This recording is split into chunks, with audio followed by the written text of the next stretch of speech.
Hierarchy of Needs is a play written by Adele Darwish, and it's a play about trying to understand one another, to overcome what we think of each other and try to connect.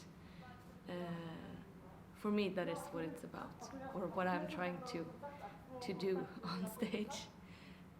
It's sometimes a very direct play, I think, and sometimes it's very broken and dreamlike. It's very fun to work with that combination and go between those two. Well, it's interesting what you say, that it's very focused on theater and the relationship actor-audience. And I mean, our main audience are young people. And for a lot of them, their first experience with theater or something put on stage could be here. So a lot of them haven't seen theater before or been to a theater or anything, and they are so involved in it. So they don't have this pre-understanding of what that could be or what it's supposed to be, or but they are still very much involved in it. And I think maybe that's because theater also becomes a picture of an everyday life. I mean, in the play, Adele also describes it as what's the English word for it? Like the people with the power and the people, and how that relationship is, and how it changes, and is that possible, and that is also the audience and the actor. And I think that is something that is relatable for everyone. And also I think it's the way the stage is built up with all the four sides. It's very easy for us as actors to involve the audience. And I mean, every audience makes a new play for us because they are, Adele says in the performance, the audience is also part of the performance, and which is actually really true. I mean, with every performance, it's always that it's a new performance every night. But with this particular play, it's really the point. I think what was important for all of us when we did this play was to not put people on stage to portray the others or the immigrant or anything like that. We wanted people to come here and be able to, I mean, as much as possible with a short rehearsal period and not knowing each other beforehand and everything. But to be there as people, as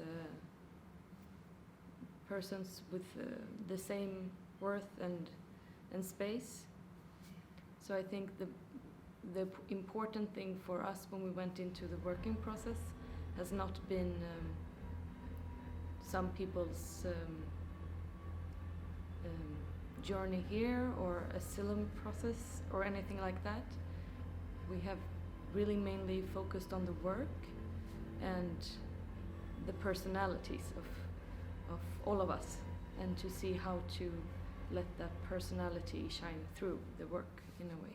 But one thing, and this has been the same thing other times when I've worked with people who whose first language is not Swedish, that I've tried to learn a bit of that language.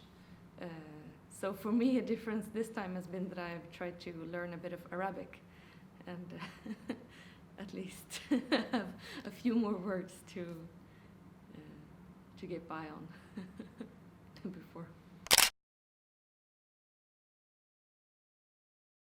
Like, parts of the art will always, I think, go on doing the classic stuff. And I think, of course, there is a big part of the art that is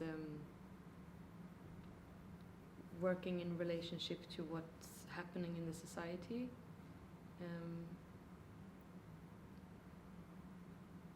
I mean, I think it can be done in a lot of different ways. For me, I think I'm more interested in the kind of artwork that is, I don't know how to put this, but like putting us all on the same level as human beings more. Not directly addressing maybe a political issue or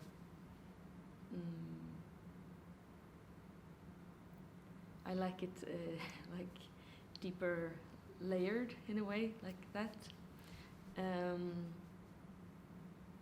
So I mean I see a lot of art that is also very direct in their what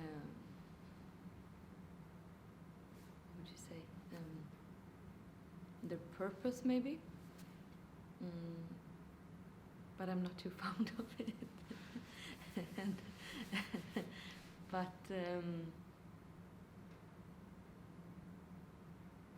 I think it's also very hard to,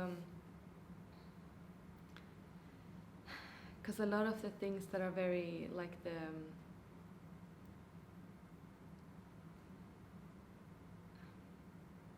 like a big thing that has surrounded the whole maybe Atlas of Transitions project, and I mean something that is very happening right now in the European Union and the EU and all over the world is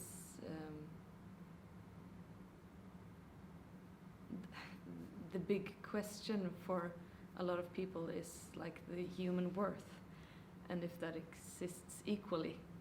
And I find it very uninspiring that there are so many xenophobic, racist parties everywhere, and that's suddenly something that I, as an artist, have to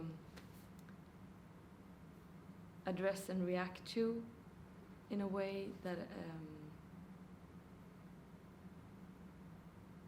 it calls for a reaction, because it's so, like it's everywhere and it's so direct and it's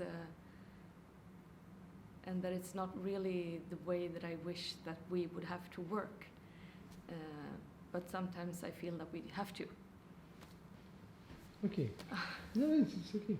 Do you understand what I mean? Yes. Yeah. Yes. But yes, it's we have a lot of discussions about this here, like because we have, you know, like in all countries in Europe right now, a very racist party in the yes, exactly. parliament. It's the number one issue. And it's like, why do I have to? Because their way of communication requires me to react on them instead of acting, you know, in a way. Or it's easy to feel the urge to go that way, but it's the other way that I want to do. 2015, I would have said that it's a very welcoming society. Everyone is opening their homes, and very suddenly there was a big change. And I mean, Gothenburg is a city that is very, very segregated. It has been for a long, long time, even since I was a kid. And I mean, that is not just for immigrants and non-immigrants. It's also just like the economic. It's an economic segregation, which of course correlates, since it's harder for immigrants to get jobs and because of racism.